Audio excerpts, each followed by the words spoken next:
Cindy? Cindy, Cindy, okay ka lang? Cindy?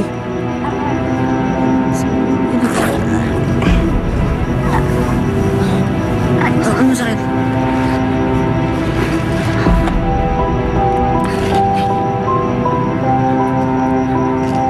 Ay, dugo. Cindy, hindi natin sa ospital. Ha? Halika na. Hindi, okay lang. Hindi, okay ka lang ba talaga? Ayoko makita ka ng peres mo na ganito. Ako sisisihin nila. Eh, di sabihin ko kasalanan ko. Kasalanan ko nga, tinulak kita eh. Halika na. Ay, kung masakit. Masakit. Sorry talaga. O ano, okay lang kayo? Okay lang po kami. Cindy! Kuya, tulungan mo kami, kuya. Cindy! Paano si Berna? Ayoko naman pagchismisan na naman tayo sa school. Hayaan mo na yun.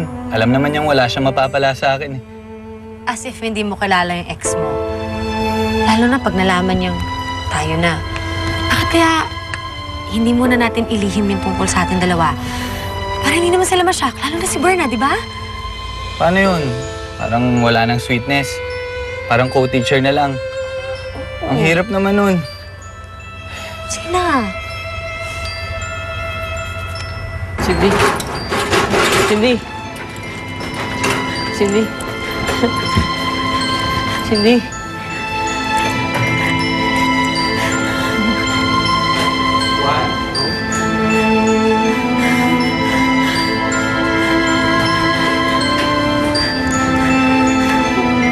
Cindy, dito lang ako.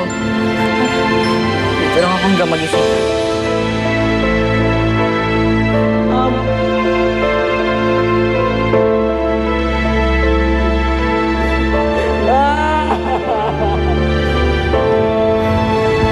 Sir, sa waiting area ka na lang po maghintay. Pwede po dito lang ako. Hindi po pwede eh. Pasensya na po talaga. Hindi ko pwedeng iwan ng kaibigan ko eh. Pasensya na po talaga. Nag-promise ako hindi ko siya iiwan. Sir, Dito lang po ako. sino na bahala sa kanya? Makakagulo ka lang dito.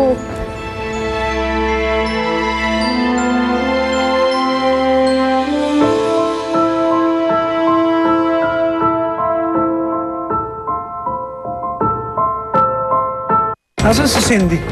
Ospital? Anong ginagawa ni Cindy dyan? Kung hindi kasi siya nagsasama dyan sa Lucas na yan, sigurado ko, hindi siya ma-aksidente. Eh, ano nangyari kay Cindy? Minor laceration lang naman ang tinamo ni Cindy.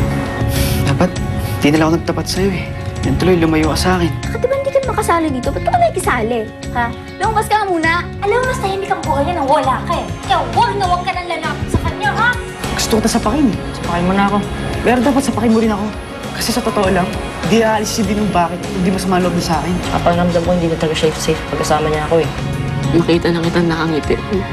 Okay na ako dun. I'll always care for you, Cindy.